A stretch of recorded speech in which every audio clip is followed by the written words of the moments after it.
Shalom Israel.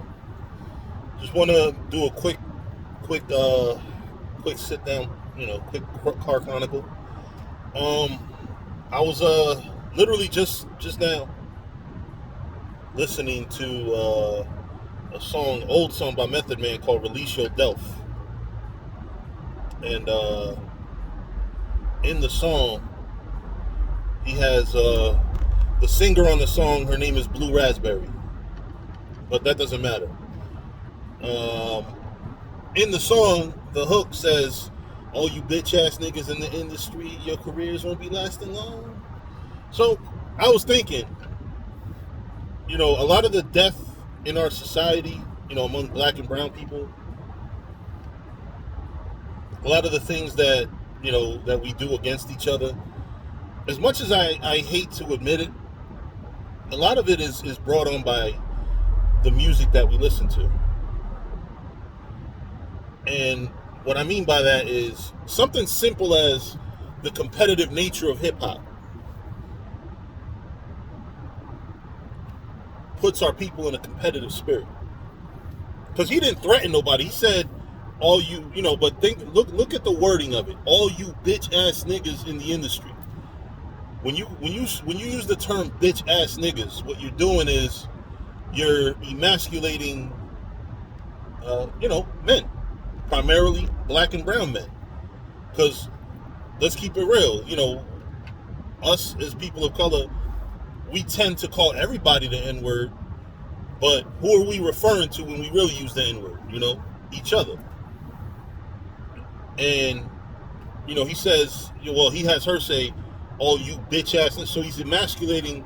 He's saying, all you other black men and Hispanic men that are less men than I am, your careers won't be lasting long.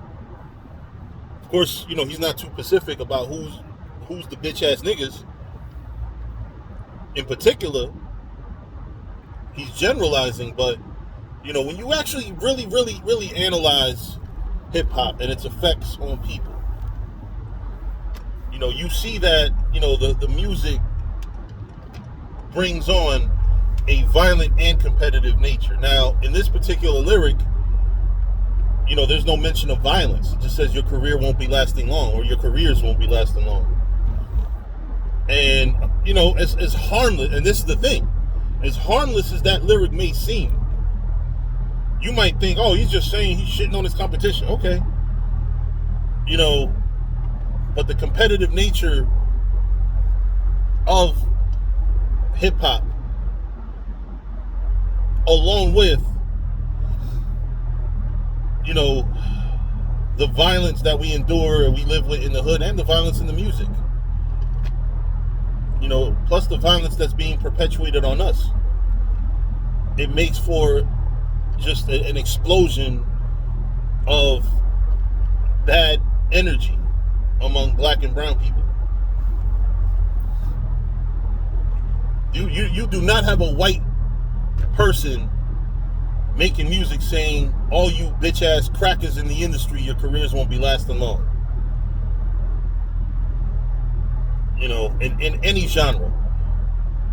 I challenge you to find it if there is. Only us. We compete with one another. White people and other races, even a lot of Latinos, make songs about love, make songs about betrayal.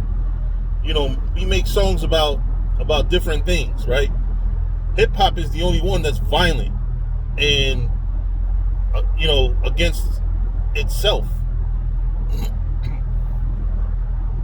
Because right after that, a song called, on my iPod, a song called "Gangsta Smash" came on by MC8. In that song he's talking about gang banging and gang banging and clubbing, oddly enough.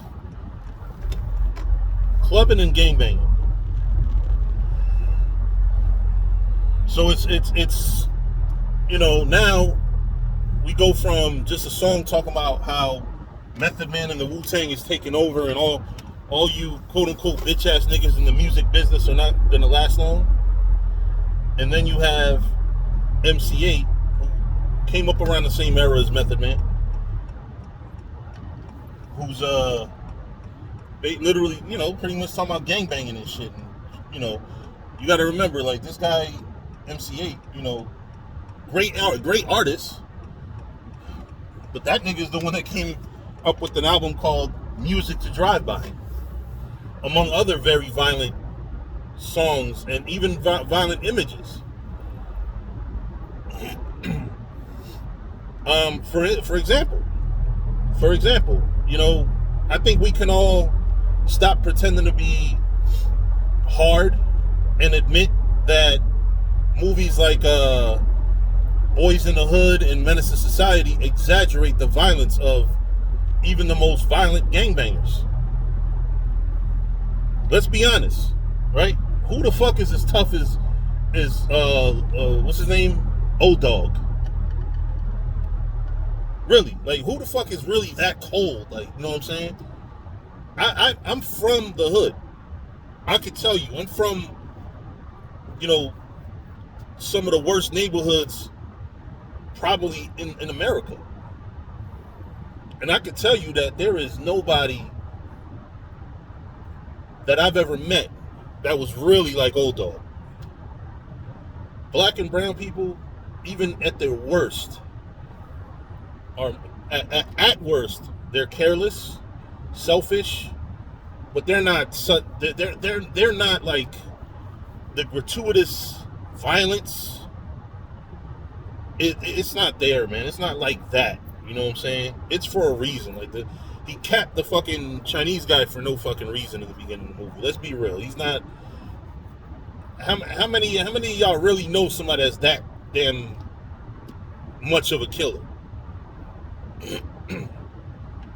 I know dudes that have caught bodies. I don't know not one that's so cold like that. Because when I tell you I'm from the hood, like, it's not to be something proud of, but, you know what I'm saying? Like, I can say, because a lot of you dudes out there pretend you from the hood, you know what I'm saying, and ain't never seen a fucking gun shot off unless you're in a fucking shooting range. Being from the hood, a lot of y'all use it as, or you say it to try to sound like you're a certain level of tough. But I can tell you safely, me being really from the hood, really having been through certain things, living through certain things, a lot of y'all ain't authentic. And the real deal is that we are, but beside, on top of living in the hood, we're being instigated. Because I was even talking to a dude on Facebook that I went to college with, about this instigation of our people. Our people are really taught to go against one another and to destroy one another. And even in our music, like I said, simple things like bitch ass niggas in the industry creates an aura of violence, competition, violent competition.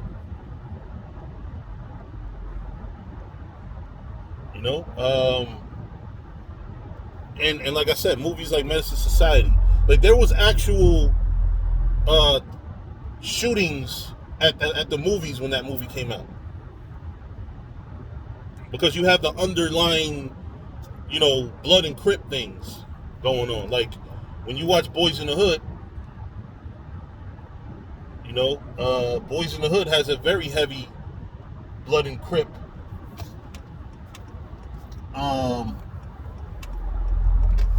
influence.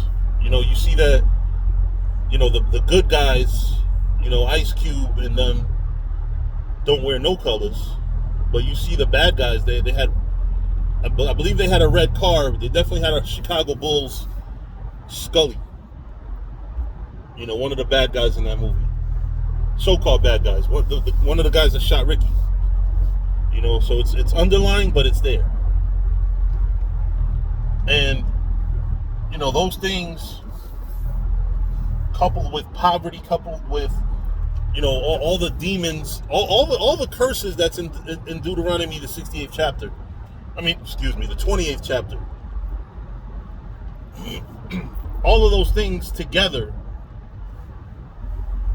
breed this violent hood thug image that you see on TV, and it makes music.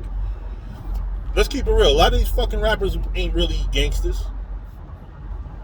I believe MC8 because, when you listen to the shit he went through, I believe him. But everybody ain't authentic. But anyway, I'm gonna say Shalom. Next topic, I guess.